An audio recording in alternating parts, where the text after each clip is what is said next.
एक बार फिर आपका हमारे YouTube चैनल विजय सर की पाठशाला में स्वागत है। आज हम आपके लिए लाए हैं एक महत्वपूर्ण टॉपिक, जो एक बायोलॉजी का अंग है, फिर भी हम लोग इसे फिजिक्स में पढ़ेंगे। फिजिक्स में क्यों पढ़ेंगे? क्योंकि हमारे नेत्र में लेंस पाया जाता है, इसी वजह से ये फिजिक्स के चैप्टर में रखा गया है। तो आइए देखते हैं, अपने चैप्टर को स्टार्ट करते हैं। तो देखिए, पढ़ेंगे हम लोग मानव नेत्र की संरचना और उसके कार्य। मानव नेत्र क्या होता है? मानव नेत्र हमारे शरीर का एक संवेदी अंग होता है, जिसकी सहायता से हम वस्तुओं को आसानी से देख सकते हैं। आज उसी के बारे में पढ़ना है, उसके एक एक पार्ट को और उस पार्ट के क्या क्या कार्य है उसको हम लोग पढ़ेंगे। देखिए, हमने मानव नेत्र का एक चित्र बनाया है और इस चित्र के सभी भागों को हमने लिख दिया है और एक एक भाग का हम कार्य बताएंगे और ये भाग क्या है, कहाँ पे स्थित है, कैसा होता है और उसका कार्य क्या है। तो स्टार्ट करते हैं यहाँ से। देखिए, दृढ़ पटल हमारे आँख का जो सफ़ेद वाला भाग होता है, जो सफ़ेद रंग की होती है झिल्ली, उसे हम क्या कहते हैं? दृढ़ पटल। ये आपका मैं यहाँ पे लिख दे रहा हूँ, श्वेत झिल्ली। श्वेत झिल्ली। और ये कैसा होता है? अपारदर्शी होता है। अपारदर्शी, इसके रास्ते प्रकाश पार नहीं हो पाता। इसी को हम दृढ़ पटल कहते हैं। अब इसी दृढ़ पटल से आगे देखिए, इसके दो भाग कर दिए गए हैं। एक भाग से आइरिस जुड़ा हुआ है और दूसरे भाग से सिलियरी मांसपेशियां जुड़ी हुई है। आइरिस ये क्या करता है? आइरिस जो होता है ये प्रकाश की तीव्रता को नियंत्रित करता है। तो मैं यहाँ पे लिख दे रहा हूँ, इसका जो कार्य है, प्रकाश की तीव्रता। प्रकाश की तीव्रता को नियंत्रित करना। आइरिस प्रकाश की तीव्रता को नियंत्रित करता है। कभी कभी हमको जब धूप तेज लगता है उस समय प्रकाश कितना चाहिए वो क्या करता है? आइरिस उसको कंट्रोल कर लेता है और जितने प्रकाश रेटिना पे पहुंचना चाहिए उतने प्रकाश को भेज देता है आइरिस। और यहाँ पे इसका जो दूसरा भाग लगा वो सिलियरी मांसपेशियां। सिलियरी मांसपेशियां क्या होती है? ये लेंस, हमारे नेत्र में एक नेत्र लेंस होता है, जो इस पे क्या होता है? सिलियरी मांसपेशियों द्वारा, ये सिलियरी मांसपेशियां इसको क्या करते रहती है? फिट किए रहती है। और ये सिलियरी मांसपेशियां जो है इस लेंस की फोकस दूरी को क्या करती है? नियंत्रित करती है। लेंस की फोकस दूरी को नियंत्रित करती है। जिस तरीके से आइरिस क्या करता है? प्रकाश की तीव्रता को नियंत्रित करता है, उसी प्रकार सिलियरी मांसपेशियां लेंस की फोकस दूरी को नियंत्रित करती हैं। इसका वर्क ये है। और आइरिस जो होता है वो रंगीन होता है। कभी कभी आप देखे होंगे किसी की आंखें लाल होती है, भूरी होती है, नीली होती है, तो वो आइरिस के कारण होती है। और ये जो होता है अपारदर्शी होता है। अपारदर्शी।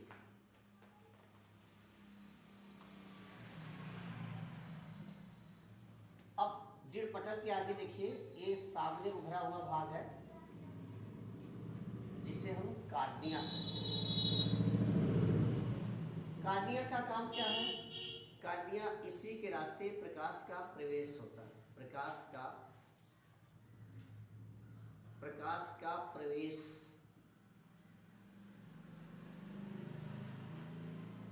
ये पारदर्शी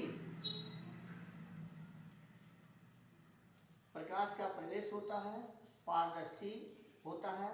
और कभी कभी आप लोगों ने सुना होगा, जब कुछ लोग क्या करते हैं, मरने के बाद अपना नेत्र का दान करते हैं, तो बच्चों वो आँख नहीं निकाली जाती है, वो इस कार्निया को निकाल दी जाती है। तो नेत्र दान में किसका यूज होता है? ये कार्निया को क्या किया जाता है? निकाल दिया जाता है। और जैसे कभी कभी आंखें अगर लाल होती है, जिसको हम कहते हैं ट्रेकोमा रोग, तो ट्रेकोमा रोग भी इसी कार्निया के कारण होता है। ट्रेकोमा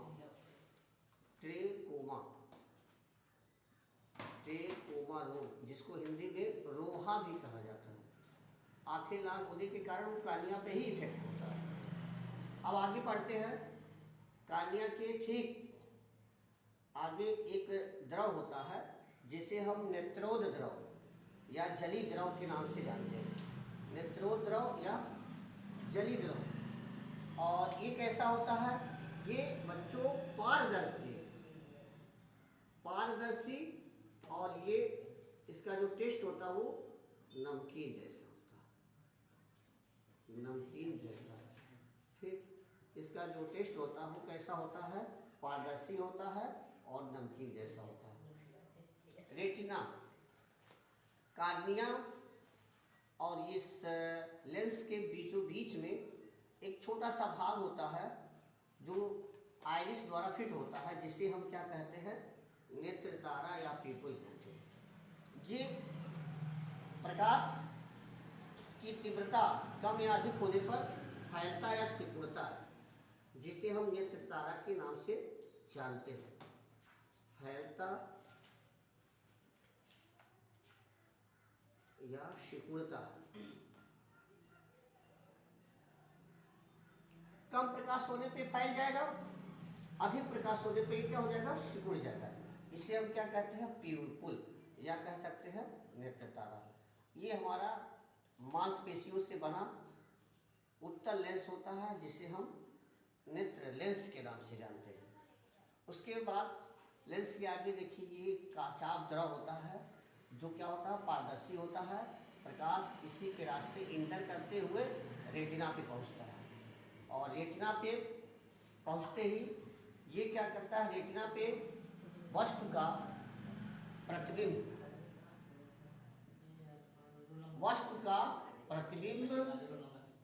कहाँ बनता है? रेटिना पे वस्तु का प्रतिबिंब बनता है। कैसा बनता है? उल्टा तथा वास्तविक प्रतिबिंब बनता है। रेटिना का कार्य क्या है बच्चों? रेटिना का कार्य है कि यह वस्तु के, यहाँ पे मैं लिख दे रहा हूं, यह वस्तु के रंग रूप आकार आदि का ज्ञान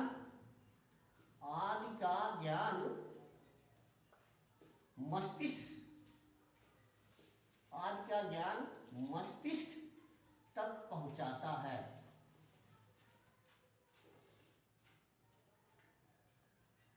जिसे मस्तिष्क अपने अनुभव के आधार पर उस वस्तु को, जैसा वस्तु है उस रूप में महसूस कर लेता है और उसके रंग को जान लेता है। इस नेत्र के पीछे एक बिंदु होता है जिसे अंध बिंदु कहते हैं। यहाँ पे प्रकाश पहुँच नहीं पाता है, यहाँ पे वस्तुएं दिखाई नहीं देती है, इसलिए इसे क्या होता है? अंध बिंदु कहते हैं। प्रकाश का गमन नहीं होता है, और ये सारी नसें जो मस्तिष्क से जुड़ी होती है। पीत बिंदु क्या है?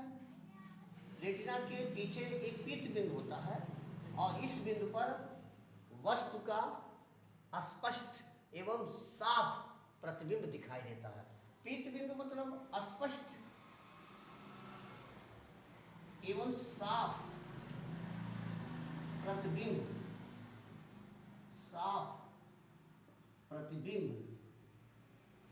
दिखाई देता है। साफ प्रतिबिंब दिखाई देता है। बच गया आपका, यहाँ पे देखिए कोराइड।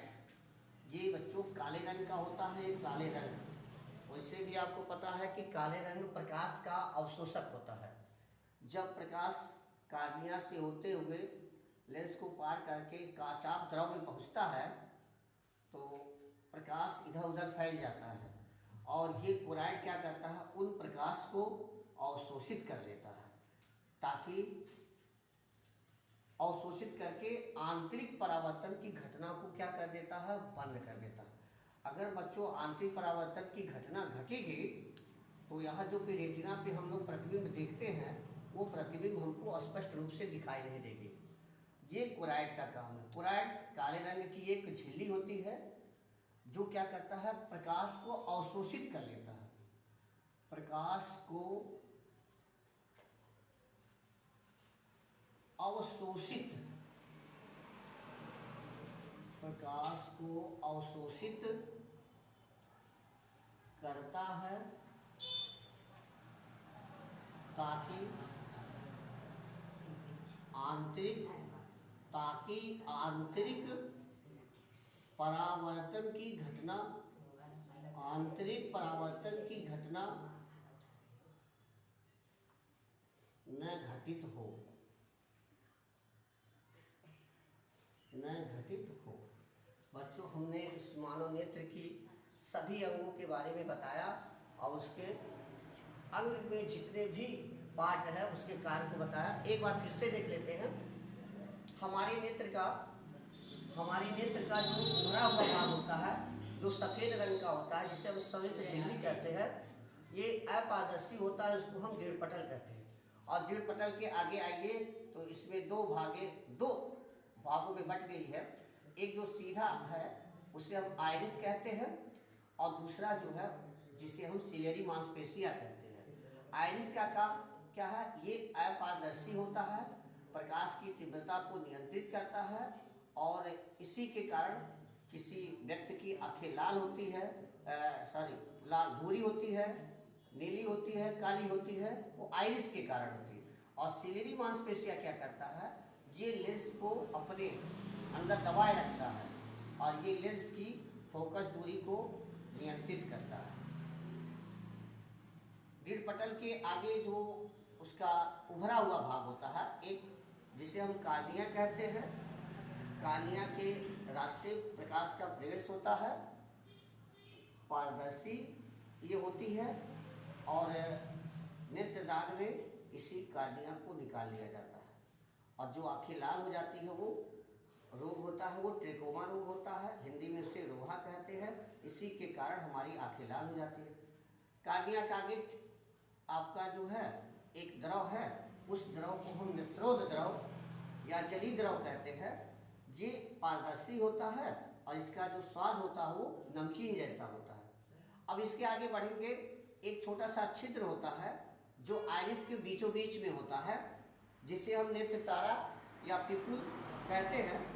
इसमें जो है अधिक प्रकाश होने पे सिकुड़ जाता है और कम प्रकाश पड़ने पे फैल जाता है। ये सिलियरी मांसपेशियां इसी के सहायता से क्या होती है, जो ये हमारी आइरिस है उसकी तीव्रता क्या होती है, इसी पिपुल या नेत्र तारा के कारण क्या होती है, कंट्रोल होती है।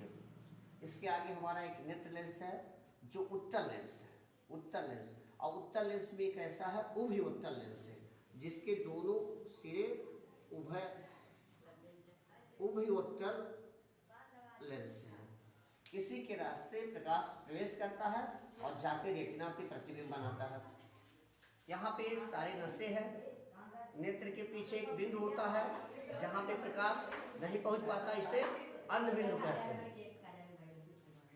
और यहाँ पे रेटिना होता है। रेटिना का देखिए परीक्षा में सबसे ज्यादा रेटिना का कार्य पूछता है। रेटिना का कार्य क्या है, रेटिना का दूसरा नाम है दृष्टि पटल। ये क्या करता है, यहाँ पे वस्तु का प्रतिबिंब बनता है। कैसा बनता है, उल्टा वास्तविक बनता है, लेकिन हम अपने मस्तिष्क के अनुभव के द्वारा क्या करते हैं, इसको सीधा महसूस करते हैं। और मस्तिष्क रेटिना का कार्य क्या है, यह वस्तु के रंग रूप आकार आदि का ज्ञान कहाँ तक पहुँचाती है, मस्तिष्क को पहुँचाती है, जिसकी वजह से हम पहचान लेते हैं कि ये वस्तु का रंग लाल है, ये वस्तु छोटा है कि बड़ा है, महसूस कर लेते हैं। पीठ बिंदु रेटिना के पीछे होता है जहाँ पे स्पष्ट एवं साफ प्रतिबिंब दिखाई देता है। कोराइड ये भी एक लाल रंग की काले रंग की एक झिल्ली होती है, ठीक, जो क्या करता है, प्रकाश को अवशोषित करता है ताकि आंतरिक परावर्तन की घटना न घटित हो। अगर ये आंतरिक परावर्तन की घटना घटित हो जाती तो जो हमारा प्रतिबिंब दिखता है साफ स्पष्ट हमारी आंखों के द्वारा, वो साफ और स्पष्ट नहीं दिखाई देता है। तो ये रहा बच्चों मानव नेत्र की संरचना तथा उसके कार्य। बोर्ड की परीक्षा की दृष्टि से ये टॉपिक बहुत ही इम्पॉर्टेंट है। इसको 1 या 2 साल छोड़कर बार बार इसको क्या किया जाता है, रिपीट किया जाता है। और हाई स्कूल के लिए तो ये मोस्ट इम्पॉर्टेंट टॉपिक है। इसमें अगर पूछेगा परीक्षा में तो लॉन्ग टाइप में पूछेगा, मानव नेत्र की संरचना या मानव नेत्र का सचित्र वर्णन कीजिए और उसके जितने भी उसमें भाग होते हैं उसके सभी कार्यों को दर्शाइए। तो ये रहा आपके मानव नेत्र की संरचना तथा उसके कार्य। और अगर आपको ये वीडियो अच्छी लगी हो तो इसे लाइक करें और यदि चैनल पे पहली बार है तो इसे सब्सक्राइब करें, शेयर करें और कमेंट करें।